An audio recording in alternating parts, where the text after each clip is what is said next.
All right, as a bonus feature for all of you out there in video land, I want to know why when I turn on my camera and I get everything settled with the camera, and then when I switch to video view, it's a completely different look. I don't get it. All right, here we go. Diving into today's episode. Hi, and welcome to Social Work Your Life, and this is Kim coming to you to talk to you about my thoughts today. So my thoughts today. I was listening to a book by Gabby Bernstein that she recorded specifically for Audible, and it's like how to cope with your anxiety or how to cope with anxiety or something about coping with anxiety, and it's an Audible original book by Gabby Bernstein. And in it she said to talk about, she talked about how you need to invite your anxiety in and then become friends with your anxiety and then ask your anxiety some questions. And so one of the questions she said to ask your anxiety was what do you need? And since anxiety and I hang out a lot together, I was just like, all right, sure. Anxiety, what do you need? And anxiety said to me, I need to be seen. And then anxiety said, I need space, I need spaciousness. And then it got me to thinking about spaciousness in a completely different way, because as a manifester, right, as we're working on manifesting, so this is the first time we really dove into this here into Social Work Your Life. So manifesting is like a super big buzzword right now, and lots of people are talking about, well, I'm trying to manifest this, or I'm trying to manifest this, and they're all talking about the ways that they're manifesting. And the truth is, we're all manifesting all the time. Your emotional vibration and the emotional levels you live at help determine what you're bringing into your life. And so your thoughts become things. And then if your emotions are lining up with the things you want, then you'll get the things you want. If your emotions are lining up with things you don't want, then you're going to get what you don't want. And that's how that works. So we're always pushing into something, whether it's something you want or something you don't want. You're pushing into it all the time. It's how life is. Sorry. In fact, there was a point in my life where I had this giant crush on this guy. Oh my gosh, it was a huge crush. It was giant crush on this guy. And I told one of my friends at the time, I know it's not going to work out because I want it too badly. I want it too much. And she looked at me and I was like, yeah, I want it so much, I know I'm pushing it away. I knew what manifestation was before I really knew what manifestation was. Fascinating. And then when I actually, in that same time period, I manifested an inheritance of a small amount for me, but a giant amount for me back then, huge amount of money. And then after I manifested it, I felt like it shouldn't be mine, that I didn't earn it, and therefore it's not my money. And that's just no good. That's not how manifestation works. If you manifest it, you've earned it, man. Oh, if you bring it in, celebrate the win. Okay, so let's talk a little bit about this. If my anxiety says I need to be seen and I need spaciousness, it means I need to acknowledge that it exists, and I need to recognize where it comes in my body and where I feel it when I feel it. So I know where it comes in.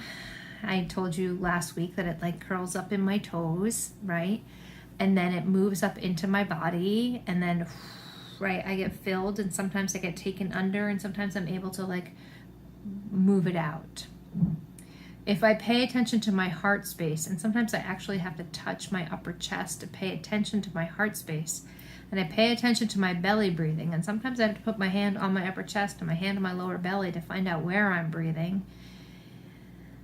That was totally all in my chest if you heard me breathe in, right? So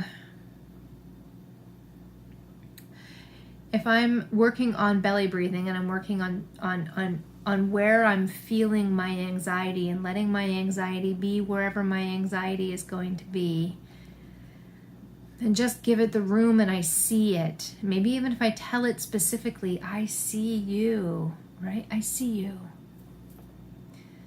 So That's for me, though. Who knows what it is for you, right? When you sit down and you pull the Gabby Bernstein move and you ask your anxiety what you need, or maybe it's not anxiety, maybe it's depression, maybe it's OCD, maybe it's the cravings, maybe it's, I don't know what your thing is. Whatever your thing is, because we all have a thing. Let's be honest, we all have a thing. Whether it's anxiety or it's depression or it's sadness, right? It's grief, it's loss. What does it need? What does it need? What do you need? And then asking it. Hand on the upper chest, hand on the lower belly. That's a Gabby Bernstein move too. She recommended it, but it's one I believe in. I think we talk about breathing. And when we talk about breathing, I always say hand on your upper chest, hand on the lower belly, so that you know which one you're breathing into. You're breathing into your upper chest, you're breathing into your lower belly, because we want to be belly breathing. If I talk about this, you'll get so sick of me talking about this. You want to be breathing into your lower belly, because if you're chest breathing, you're increasing your carbon dioxide and you're increasing your likelihood to hyperventilate and get lightheaded, which is going to increase your anxiety symptoms. But if you're lower belly breathing, you're getting a lot more oxygen and you're filling all of your lungs, you're filling your whole body with oxygen, and oxygen is like a drug. It's a drug. And people say you can get high on your own supply, right? There's a phrase out there. You can Google it. I'm not making this up. Getting high on your own supply. And that's like when you're getting really good oxygen in. Okay, so then you ask your anxiety, your depression, your sadness, your cravings, your grief, your loss, your PTS, your whatever it is. You ask it all, right? You just ask it all. What do you need? What do you need? And today it told me it needs to be seen. It needs to not be squashed. It needs to be let through. It needs to come in, move around, do what it's going to do, and then go. And let me be honest, that might include me having to find a bathroom to, poop, because that's how my anxiety manifests. Complete full disclosure. Not that you want it. Sorry if it's TMI. Okay. So if that's what moving it through and moving it out means, by all means, I'll listen to my body. But here's something else very interesting. So I went away for 5 weeks on a silent, not so silent, mostly silent, pretty much silent retreat for, like I said, 5 weeks over the summer of 2022. And when I was there and I came home, I noticed that when I got stressed and my anxiety started to kick up at work again, I was able to say, that right there, that bit isn't me. It's my body. It's my body's reaction to what's going on. But I myself am separate from that, and I can watch it from a distance and see what's happening inside my body and recognizing it and giving it love. But it's not fully me. It's kind of me. It's me in that it's my body, and my body and I are one in this lifetime. But at the same point, I'm not being sucked in, sucked under, pulled under, blah, blah, blah. I'm letting my body do what it's doing. Yes, it's doing its thing. And then, out. It was fascinating to watch stress be different after this time. I feel like my view on it is different. I have a different perspective on it, and I have separated myself a little bit from it. Doesn't mean if I get into a really tough situation that I won't lose it again, because sorry, I probably will. Okay. So how does all of this line up with manifestation? Because it does. Does it? In such a yummy, yummy, yummy, yummy way. In such a yummy way. Okay. So manifestation is, it's the law of attraction. And if you really want a crash course on the law of attraction, Esther and Jerry Hicks, they are your source on all things law of attraction. I've read their book, Law of Attraction. I've read their book, Ask and It Is Given. I have used their principles to change my life. I swear by them. So, how you feel in here is what's going to manifest out here. So if you have the thoughts, this isn't going to work out, we're all going to die, this is terrible, this is no good, this is all going to crash and burn, no, and you have all the negative, fearful, angry, not quite okay thoughts, These are the things you're going to see actually showing up in your life. But if you have this is going to be okay, I'm really excited to see where this moves. There's actually, if I do this for long, ready, I'm going to do a rampage of appreciation, which is what Esther likes to do.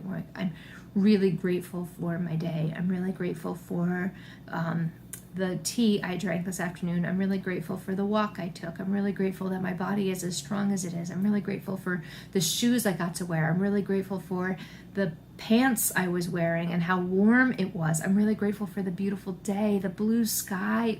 It was yummy outside today. I'm so grateful for the strength that my body has, that I was able to like Instacart my groceries and I was able to like carry them all in, and I'm grateful for, I think you get the point. And you can feel how that's very different than the negative. There's like a spaciousness in the gratitude.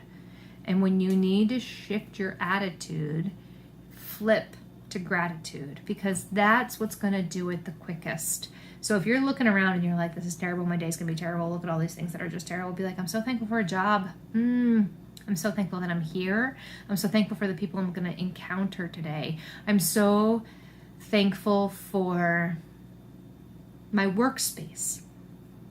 I'm so thankful for the commute. I love my commute, right? Like, find all the good things that you love about your job. If you're like, this is going to be terrible, this is going to be terrible, it's terrible. No, you got to switch the story inside your head. Because the more you say it's terrible, the more you feel terrible, the more it gets closed in, the more you feel, ugh. Whereas the more you're grateful, the more it opens and expands, the more you have spaciousness, and the more it just like grows up and out. And then it like doesn't stay just here, it moves up into your head, and then it moves up and out, and it creates this spaciousness. Anxiety and sadness and depression, that's all internal. And when you're able to move that up and out, right, you're able to create completely different energy and completely different space and completely different experiences for yourself.